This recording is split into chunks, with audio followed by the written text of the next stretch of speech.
século XIX, um homem entendeu que nem sempre será fácil pregar o Evangelho do Senhor Jesus, que muitas vezes será esforçando-me deste modo sacrificial.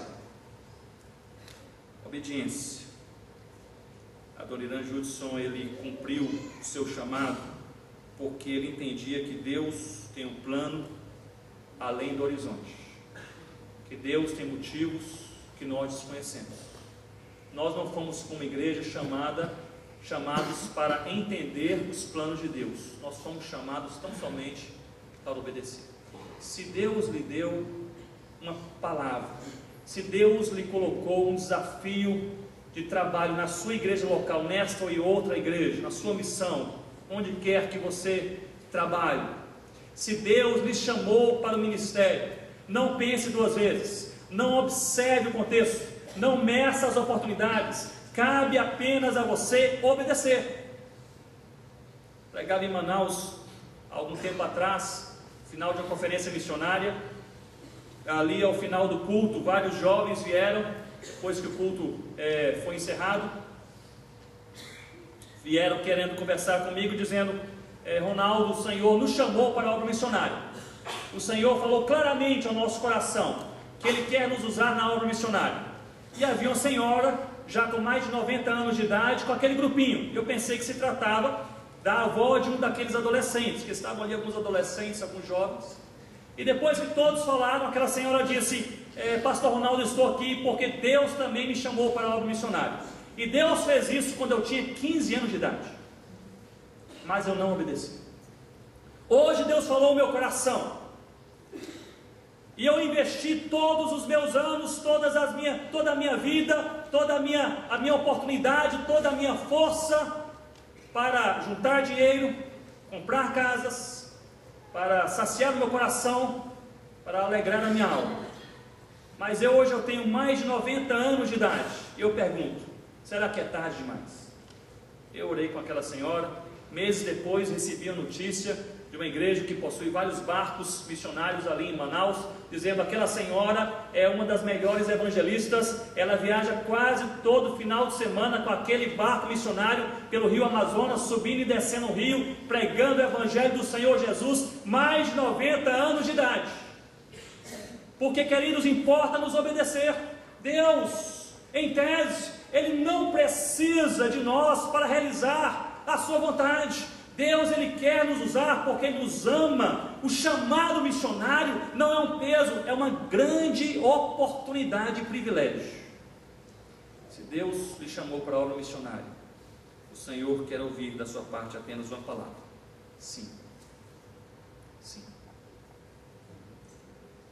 Versículo 20 que nós lemos, o apóstolo Paulo nos diz assim: esforçando-me deste modo.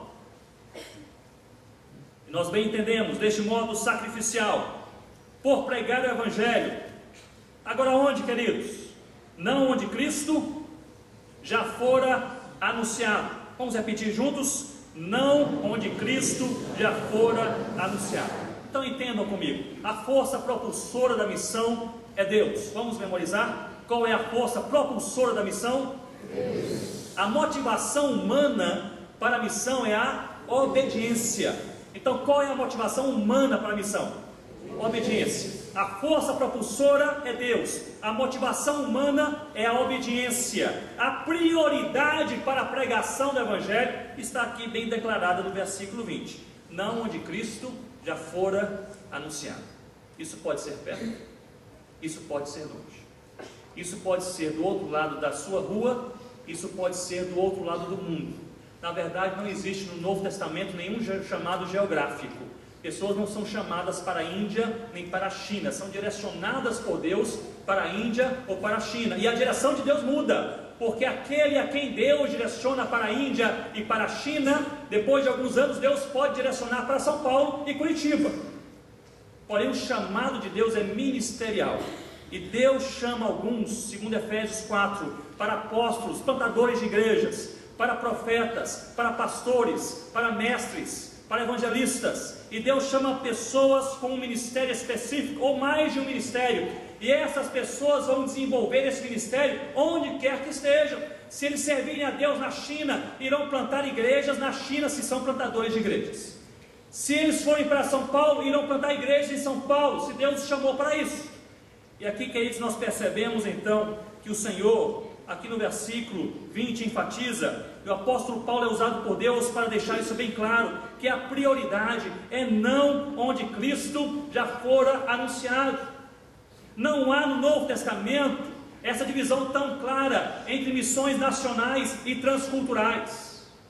Não há essa divisão tão clara entre o Evangelho de Jesus, entre os judeus e entre os gentios. A ênfase neotestamentária da prioridade de Deus é esta, onde Jesus ainda é desconhecido.